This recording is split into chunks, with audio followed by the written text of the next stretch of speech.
Cars like the Aston Martin DB series, the Jaguar XK and the Mercedes-Benz SL Pagoda are some of the most prized classics of the golden age of motoring. And yet a British company saw fit to desecrate these wonderful cars by ripping out their literal beating hearts, their engines, and transplanting in soulless bland batteries and motors. The company was partly funded by David Beckham, who, clearly having more money than sense, held a 10% share and paid what was probably an extortionate amount of cash to destroy an XK140 by electrifying it to give it to his son Brooklyn.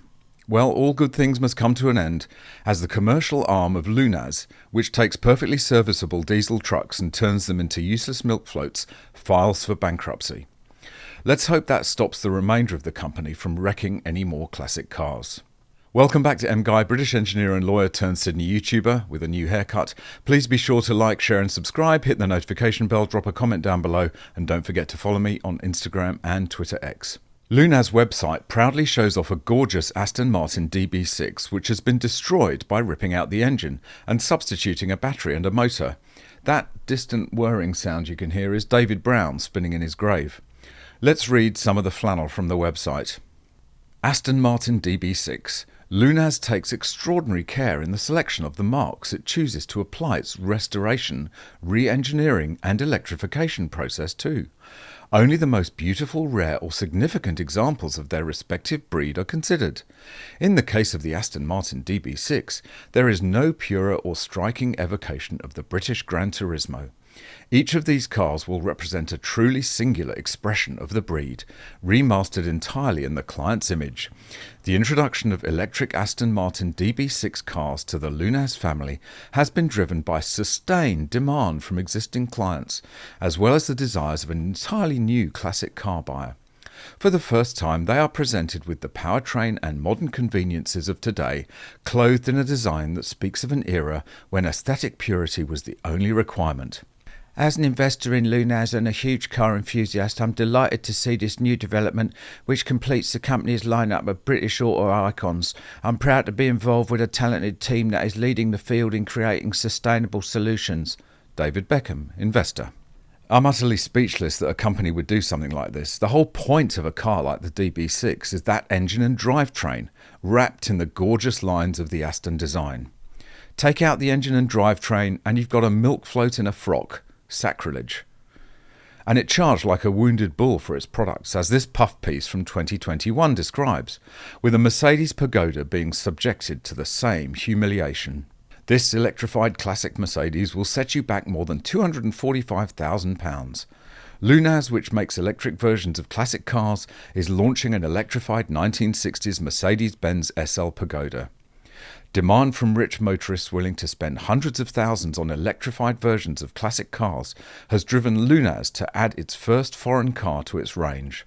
The Silverstone-based company is launching an electric version of the Mercedes-Benz SL Pagoda, a car first built in the 1960s, following customer requests for certain prestige to be added to the range. The company declined to give a price for the new model, saying only that it will be above the $245,000 it charges for what is currently its cheapest model. The trend for upcycling, restoring products in a way that gives them more value, along with a move to zero emissions transport, has delivered a huge boost to Lunaz.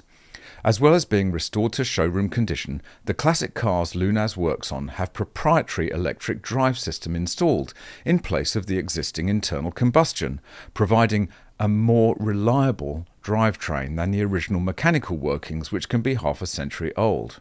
Yes, while ripping out the very heart and soul of the car. David Lorenz, founder and chief executive, said, "The popularity of electrified classic cars is proof that the pinnacle market is rebalancing its consumption habits. The growth of Lunaz affirms the UK's status as a leader in the development of clean air automotive technologies. We are proud to operate within the principles of the circular economy and show that British industry can provide answers to the global need to transition to less impactful industrial practices." How times change, eh?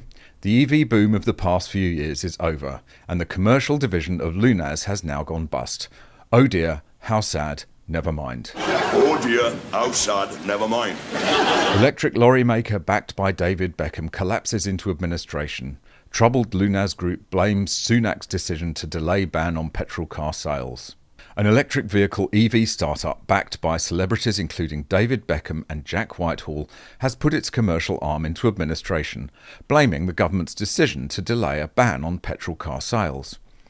Lunaz Group, which retrofits combustion engine vehicles with electric powertrains, on Monday confirmed it was shutting down Lunaz Applied Technologies as part of a wider overhaul. The troubled division was focused on upcycling bin lorries and had secured a deal with refuse collector Biffa to electrify its fleet.